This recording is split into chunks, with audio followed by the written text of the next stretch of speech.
बिस्मिल्लाहिर्रहमानिर्रहीम अस्सलाम वालेकुम नाज़रीन, मैं राना उसैर हूँ। 24 अक्टूबर 2025 जुमे का दिन।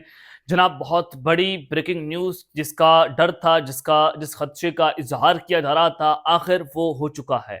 बार बार कहा जा रहा था कि भारत जो है वो ऑपरेशन सिंदूर 2.0 की तैयारियां मुकम्मल कर चुका है और उनके आर्मी चीफ ने मोदी की टेबल पर एक फाइल पहुंचा दी है कि जनाब, हमारी 3 माह के लिए जंगी तैयारियां मुकम्मल हैं, हमारे पास जंगी साजोसामान भी मौजूद है और ये हमारी ऑपरेशनल तैयारियां हैं और हम इस तरह से पाकिस्तान के ऊपर अटैक कर सकते हैं और एक फॉल्स फ्लैग ऑपरेशन की जरूरत है और आपके दस्तखत की जरूरत है।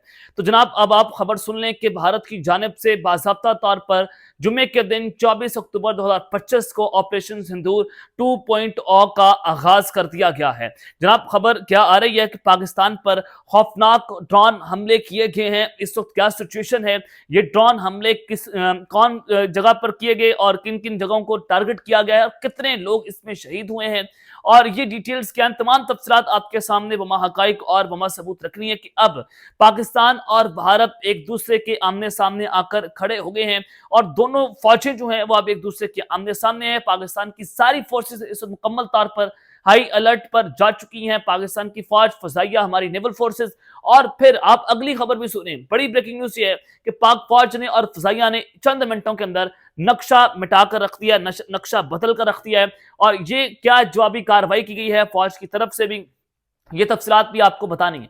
आगे बढ़ने से पहले मेरी आप सबसे दरख्वास्त होगी कि चैनल को आपने लाजमी सब्सक्राइब करना है, वीडियो को लाइक करें, शेयर करें, कमेंट सेक्शन में पाकिस्तान जिंदाबाद, पाक फौज जिंदाबाद का नारा भी जरूर कमेंट किया करें। जनाब, मैं आपको बता रहा था कि इस वक्त अफगानिस्तान जो है वो भी एक लंबी जंग की तैयारियां कर रहा है। अब आप देखें कि जंगी मैदान में तो ये पाकिस्तान को नहीं हरा सके, ना अफगानिस्तान हरा सका, ना भारत हरा सका, क्योंकि भारत की तो मजबूरी है कि उसने ऑपरेशन सिंदूर 2.0 को लॉन्च करना है, क्योंकि उनसे यही एक सवाल होता है, मोदी से उनकी आवाम एक सवाल पूछती है, उनकी पार्लियामेंट सवाल पूछ रही है कि आप पिछली जंग क्यों हारे, आपको हमने मैंडेट दिया है, आपके 6 त्यारे मार गिराए पाकिस्तान ने और आप अभी तक हाथ पर हाथ रखकर बैठे हुए हैं। अब जो अगला इलेक्शन है बिहार का, जिसमें कुछ दिन अभी बाकी रह गए हैं, तो ये कुछ दिनों से पहले पहले ये सारा कुछ करना है।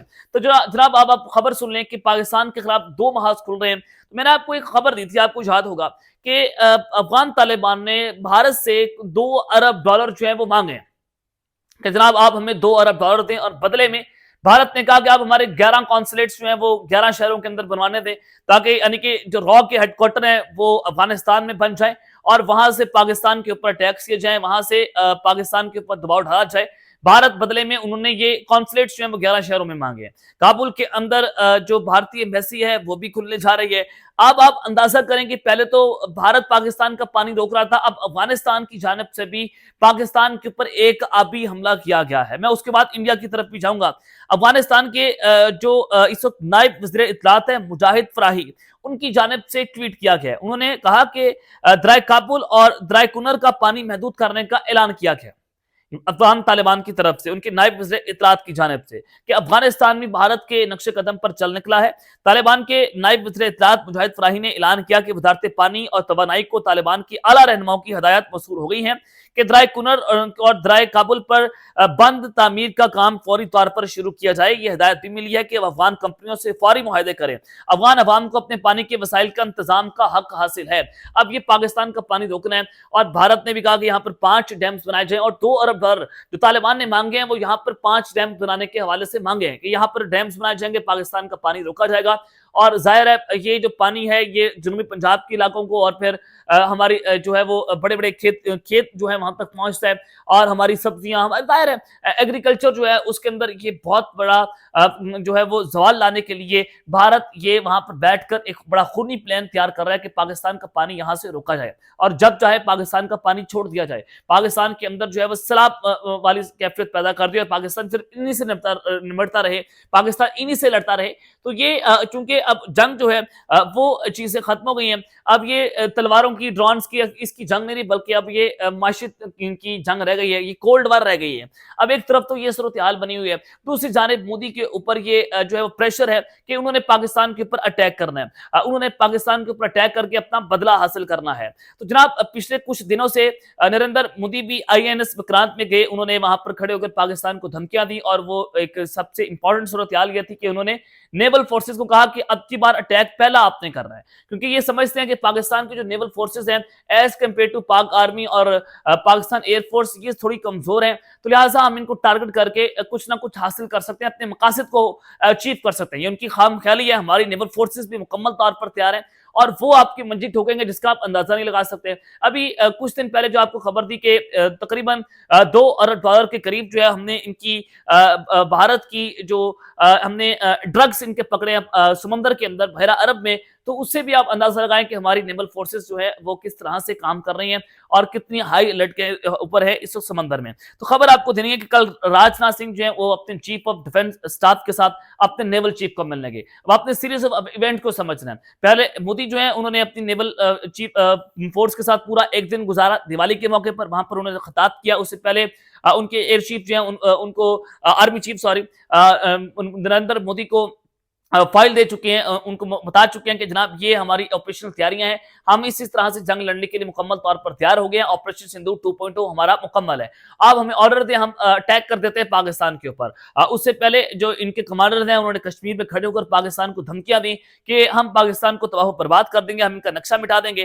तो कल राजनाथ सिंह जो अपने चीफ ऑफ डिफेंस स्टाफ के साथ मिलने जाते हैं अपने नेवल चीफ को, और ऑपरेशन सिंदूर 2.0 के हवाले से उन्होंने ये मुलाकातें की। और जो ऑपरेशन सिंदूर 1 था उससे पहले भी ये मुलाकातें होती रही थी और उसके बाद पाकिस्तान के ऊपर अटैक किया गया था। तो वही सीरीज ऑफ इवेंट्स है वो अब दोहराए जा रहे हैं। नंबर 1। नंबर 2, आज जयशंकर जो है वो अपने आर्मी कमांडर से मुलाकात करने जा रहे हैं, यानी कि बड़ी सेंसिटिविटी का आप अंदाजा लगाएं, इसकी टाइमिंग्स बहुत इंपॉर्टेंट है कि आज जयशंकर आर्मी कमांडर से मुलाकात करेंगे और ऑपरेशन सिंदूर 2.0 की प्लानिंग्स की जा रही हैं और हमारी नेवी को अंडर एस्टिमेट करने की कोशिशें की जा रही हैं। जाहिर है अपने दुश्मन को आप कभी कमजोर ना समझें, और जब आप अपने दुश्मन को कमजोर समझते हैं तो आपकी सबसे बड़ी खामख्याली होती है।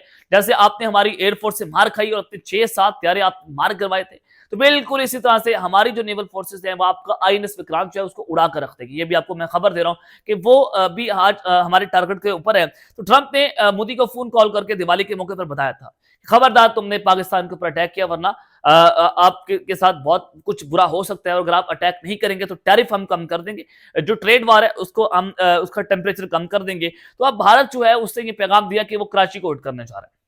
अब की बार इनका निशाना होगा कराची और पाकिस्तान की नेवी इनका निशाना होगा, और ब्राह्मोस मिसाइलों से कराची को बाकायदा तौर पर हिट करने के लिए इस वक्त प्लानिंग मुकम्मल हो गई है। और इस हवाले से जो मोदी ने आईएनएस विक्रांत की तकरीर की थी खड़े होकर, तो वो इसी का एक शाखसाना है। सवाल यह है कि क्या डोनाल्ड ट्रंप जो है वो सब कुछ करने देंगे, ये सवाल अपनी जगह के ऊपर खड़ा हुआ है। लेकिन मोदी और डोनाल्ड ट्रंप के दरमियान इतनी लड़ाई बढ़ गई है, इतनी जंग छिड़ी हुई है, तो कल से इंडियन मीडिया जो है वो यही खबरें चलवा रहा है कि अमेरिका ने एससीओ समिट के अंदर इनके खुफिया एहलकारों ने मोदी को कत्ल करने की जो है वो एक कोशिश की है।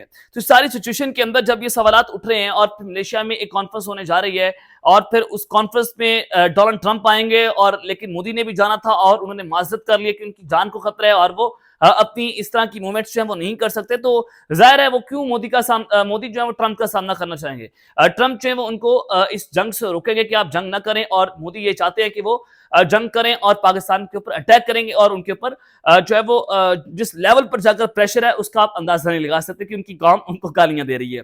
तो सारी सिचुएशन में पाक फौज और फजाइया ने चंद मिनटों के अंदर भी इनके अंदर तबाही मचाकर रख दी है। एक तो मैंने आपको बताया था कि DF-17 मिसाइल सिस्टम पाकिस्तान को मिलने जा रहा है चाइना से, और बहुत जल्द मिल जाएगा, और ये चंद जो है वो दिनों के अंदर पाकिस्तान को मिलेगा कि ये जो DF-17 मिसाइल सिस्टम है वो तो एक वक्त में 17 टारगेट्स को निशाना बना सकता है। यानी कि चंद सेकंड में भारत के 17 टारगेट्स पाकिस्तान के निशाने पर है। और ये जो DF-17 मिसाइल सिस्टम है इसकी रेंज 1600 से 2000 किलोमीटर तक की है। और सेकेंडली ये जो मिसाइल सिस्टम है ये एक न्यूक्लियर वॉरहेड भी ले जाने की सलाहियत रखता है, यानी कि 16 रवायती वॉरहेड और एक न्यूक्लियर वॉरहेड एक वक्त में ले जाने की सलाहियत रखता है। एक चीज ये, और दूसरा ये कि पाकिस्तान जो है फिर अब इनकी ऑयल रिफाइनरीज के ऊपर अटैक करेगा गुजरात के अंदर, वो चाहे मुकेश अंबानी को या किसी की भी हो, उनकी ऑयल रिफाइनरीज को टारगेट करेगा, और ये इतने लेवल पर जाकर तबाही होगी जिसका आप अंदाजा नहीं लगा सकते। अगर ये जंग छिड़ी फिर डोनाल्ड ट्रंप भी इस जंग को नहीं रोक पाएंगे, क्योंकि हमारे जो सिक्योरिटी राय हैं उन्होंने बताया कि अब की बार भारत के ऊपर पिछवाड़े से हमला होगा, यानी कि बांग्लादेश वाली साइड से हमला होगा, और पाकिस्तान और बांग्लादेश के दरमियान डिफेंस कॉपरेशन जो है वो तारीखी सतह पर पहुंची हुई है। और आप जानते हैं कि हमारे जो जनरल स्टाफ हेडक्वार्टर हैं उनके डीजी भी 4 दौरे पर जो है बांग्लादेश के थे, और इस सारी सिचुएशन में बांग्लादेश वाली बॉर्डर से भी हम इंडिया के ऊपर अटैक कर सकते हैं, इनकी इकोनॉमी के ऊपर हिट हो सकता है। तो हमारी फोर्सेस इस वक्त मुकम्मल तौर पर हाई अलर्ट पर हैं। और 3 दिन पहले भी भारत के 30 जंगी जहाज जो है वो उत्तराखंड से पाकिस्तान के बॉर्डर के करीब पहुंचने की कोशिश उन्होंने की थी, वहां से उन्होंने फ्लाई ली थी, और हमारे कंट्रोल कमांड सेंटर के पास ये इंफॉर्मेशन पहुंची, तो फौरी तौर पर हमारे JF-17 थंडर भी अपनी फिजाओं में पहुंच गए थे। तो आप अंदाजा करें कि किस लेवल पर जाकर भारत किसी भी वक्त ये हमला पाकिस्तान पर कर सकता है, और सिचुएशन अब तक बहुत खतरनाक बताई जा रही है। और ड्रोन अटैक्स के हवाले से जो आपको खबर दे रहा हूं, वो भी जरा आप ये सुन लें कि a suspected quadcopter drone has injured at least 3 children in Damadola area of Bajaur district, Khyber Pakhtunkhwa province. यानी कि क्वाडकॉप्टर्स के जरिए टीटीपी दहशतगर्दों ने हमला किया है, जिसमें सिविलियन आबादी को टारगेट किया गया और 3 बच्चे जो हैं इसमें जख्मी हुए हैं।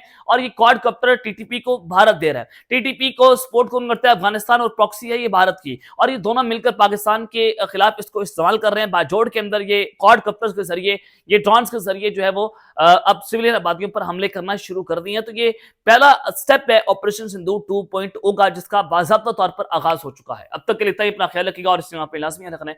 अल्लाह ने के बाद पाकिस्तान जिंदाबाद।